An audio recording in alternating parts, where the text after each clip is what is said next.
I waited patiently for the Lord. He turned to me and heard my cry. He lifted me out of the slimy pit, out of the mud and mire. He set my feet on a rock and gave me a firm place to stand. I remember coming out of high school, and in one sense, I felt like life was great. My future is bright. I feel like I have a lot of friends. But on the other hand, it just felt like there was a lot of tension in my life. I felt like, what really is my purpose here? Why am I alive? I felt really unloved by a lot of people around me. And in the first few weeks of being a college freshman, I had a roommate in the dorms. His name was Jeff. And Jeff kept on inviting me to this thing called Crew. And every time he would ask me, I would say, no thanks, not for me. You see, I was an avid atheist.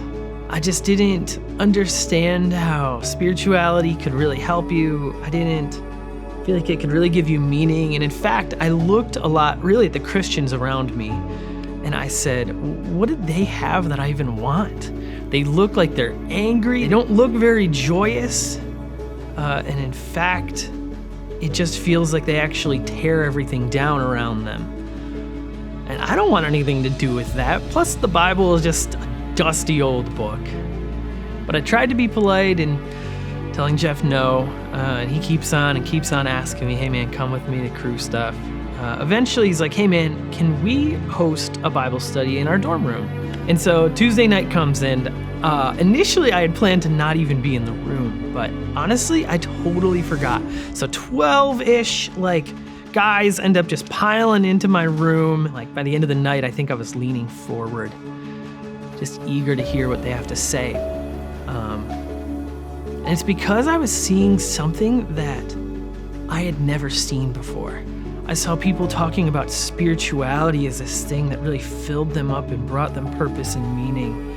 I saw them talking about a Jesus who wasn't just this kind of distant figure, but Jesus was real and personal. I saw these guys talking about deep sin struggles, and guys aren't supposed to talk about their emotions or their struggles, right? And so over the coming weeks, I ended up saying, yeah, I'll check out this Bible study. I'll go to this Crew stuff.